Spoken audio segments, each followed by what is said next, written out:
यज्ञ करो गृहस्थ के लिए, लेकिन उसी गृहस्थ के लिए जो सपत्नीक है, और अगर उसकी पत्नी मर गई बोले तब वो अग्निहोत्र नहीं कर सकता, तब वो नहीं कर सकता। और वही व्यक्ति आगे चल करके 50 वर्ष की अवस्था के बाद, 60 वर्ष की अवस्था के बाद अगर वो सन्यास ले ले, गेरुआ वस्त्र पहन ले, दंड ग्रहण कर ले, सन्यास ले ले, बोले सन्यास लेने के बाद वो अग्नि को अब छू भी नहीं सकता, हवन करना तो दूर की, अग्नि का स्पर्श भी नहीं कर सकता। इसीलिए सन्यासी अग्नि का स्पर्श नहीं करते। जिन्होंने जीवन भर अग्नि में हवन किया, वही व्यक्ति जब सन्यास ले लेता है तो अग्नि को छुएगा तो पाप लगेगा, हवन भी नहीं कर सकता। और तो और मर जाने के बाद उसको अग्नि में जलाया भी नहीं जाएगा, तब बोले उसको या तो समाधि दे दी जाएगी उसे, अथवा जल में प्रवाह कर दिया जाएगा। इसीलिए आज भी बड़े बड़े शंकराचार्य जो संन्यास्त होते हैं, दंड ग्रहण करते हैं, जब उनका शरीर छूटता है तो उनको जलाया नहीं जाता, जल में प्रवाहित कर दिया जाता। क्यों बोले अग्नि का स्पर्श नहीं हो सकता, क्योंकि अब उनके लिए अग्नि का स्पर्श निषेध हो गया। तो क्या निषेध है, क्या विधि है, ये शास्त्र तय करता है, और यही धर्माधर्म का विषय बनता है। तो लव कुश के अंदर इन समस्त विशेषताओं को वाल्मीकि जी ने देखा। इनका स्वर भी अच्छा है, और ये मेधावी भी हैं और वेदज्ञ भी हैं, वेद के तत्व को जानते हैं, वेद का अध्ययन किया है। इसलिए इनको मैं रामायण पढ़ाऊं, ये इस कथा का वर्णन करेंगे तो लोगों को धर्म की प्रेरणा प्राप्त होगी। कुश और लव को वाल्मीकि जी ने पूरी रामायण पढ़ा दी। कुश और लव ने पूरी वाल्मीकि रामायण को याद कर लिया, कंठस्थ कर लिया। और जब कंठस्थ कर लिया तो वाल्मीकि जी ने कहा अब इसी आश्रम में इसे गा करके सुनाओ। सर्वप्रथम कथा वाल्मीकि महर्षि के आश्रम में हुई। पहली कथा राम कथा, पहली राम कथा कहाँ हुई? वाल्मीकि के आश्रम में। और सुनने वाले कौन थे? बोले बड़े बड़े ऋषि मुनि, अमलात्मा महात्मा विमलात्मा लोग।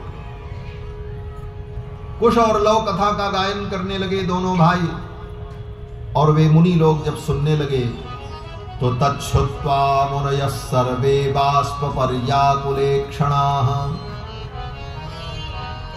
कुश और लव के मुख से राम कथा सुनकर बाष्पपर्याकुलेक्षणाः, उन मुनियों के आंखों में आंसू आ गए महाराज। सब महात्मा रोने लगे। बाष्पपर्याकुलेक्षणाः, और सबने साधुवाद दिया।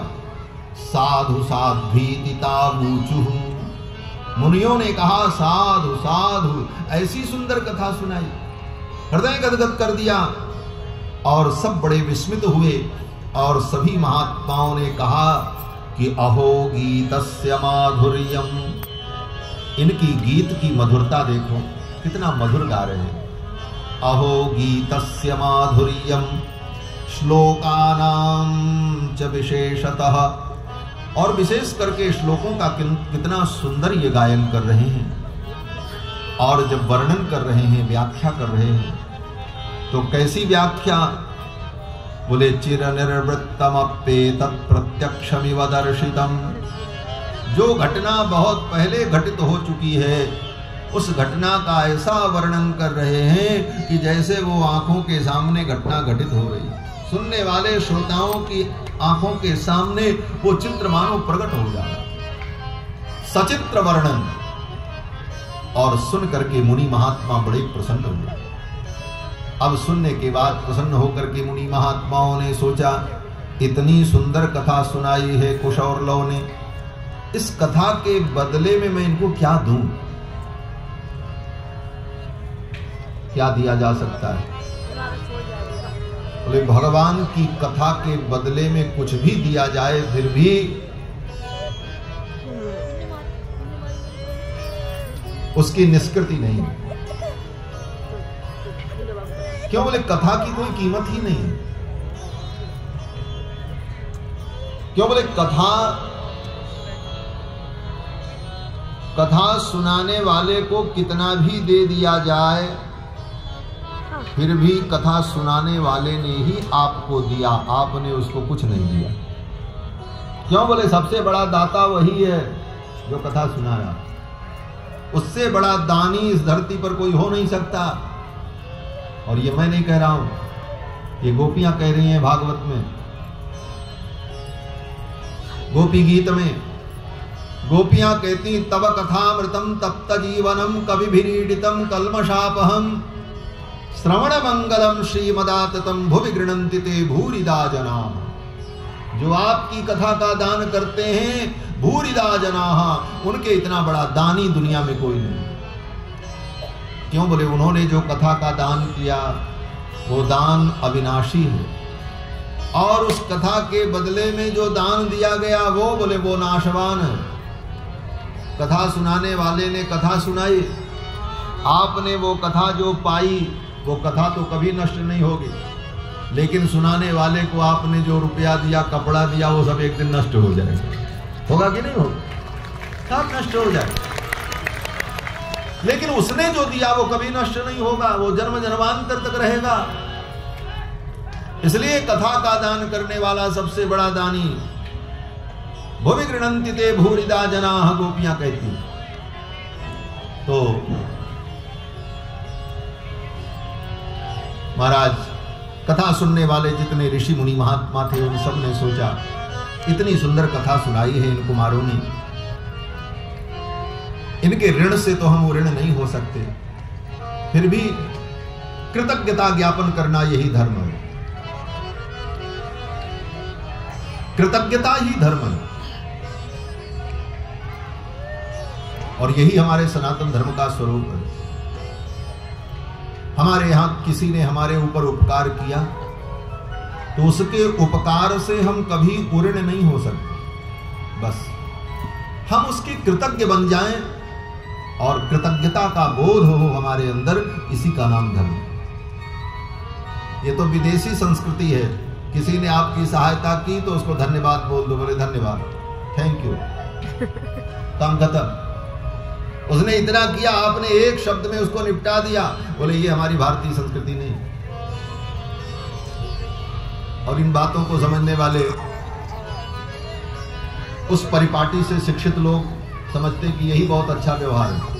कितने लोग हमारे पास आते हैं, और विशेष करके नई उम्र के बच्चे, तो उनको अगर हमने प्रसाद दिया, कुछ दिया, तो तुरंत बोलते हैं धन्यवाद। तो मुझे कहना पड़ता भैया धन्यवाद मत कहो, ये धन्यवाद कहने की परंपरा हमारे यहाँ नहीं। धन्यवाद शब्द तो है, लेकिन ऐसी परिस्थिति में धन्यवाद नहीं दिया जाता, अपितु कृतज्ञता ज्ञापन होता है। प्रणाम कर लो, उसे स्वीकार कर लो, जो प्रसाद मिला धन्यवाद दे करके आप उस ऋण से ऋण नहीं हो रहे हो।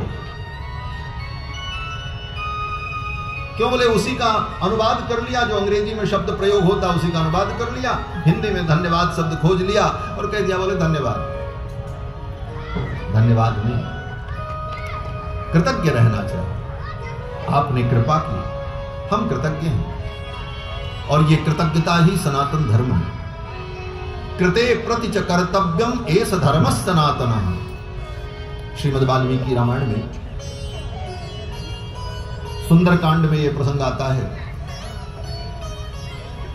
कृते प्रति च कर्तव्यम एष धर्म सनातन। किसी ने मेरे लिए कुछ किया है, उसके लिए मैं कुछ कर सकूं और उसके प्रति मैं कृतज्ञ बना रहूं, इसी का नाम सनातन धर्म है।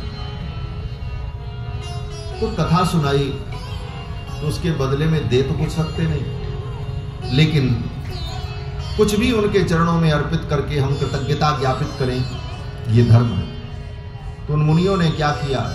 बोले किसी मुनि ने कुश और लौ को बलकल वस्त्र भेंट किया, किसी ने कमंडल दे दिया, किसी महात्मा ने यज्ञोपवीत दिया, किसी महात्मा ने जटा बंधन दिया। एक महात्मा कुल्हाड़ी लेकर के जंगल में लकड़ी काटने जा रहे थे, कुश और लौ कथा सुना रहे थे, बैठ गए कथा सुनने। महात्मा तो मस्ती में बैठ गए कथा सुनने। कथा सुनते सुनते आनंद विभोर हो गए। जब चलने का समय आया तो सोचने लगे इतनी सुंदर कथा सुनाई बालकों ने, मैं इनको क्या भेंट करूं, मेरे पास तो कुछ नहीं है। तो जो कुल्हाड़ी हाथ में लिए थे वो कुल्हाड़ी ही ले जाकर के व्यासपीठ पर चढ़ा दिया, ले लो बेटा तुम्हारे काम आया। कुठार मपरो मुनि, वाल्मीकि जी लिखते एक महात्मा जो थे उन्होंने अपना कुठार कुल्हाड़ी ले जाके व्यासपीठ पर चढ़ा दिया, और एक महात्मा ने तो उनके पास कुछ नहीं था, बड़े विरक्त थे। कौपीन भी थी तो किस चीज की, बोले केले के पत्ते की। हाँ, केले के पत्ते की कौपीन लगाए, कपड़ा भी नहीं, ऐसे विरक्त थे। कथा सुनकर के गदगद हो गए, विचार किया मैं इनको क्या भेंट करूं, मेरे पास तो कुछ नहीं है। तब उन्होंने कहा देखो बालक, तप किया है, मेरे पास तपस्या का बल है और मैं तुम्हें आशीर्वाद देता हूं, मेरी तपस्या तुम्हें प्राप्त हो जाए और तुम दीर्घायु हो जाओ और इसी प्रकार सदा भगवान की कथा सुनाओ। ये आशीर्वाद दिया मैंने।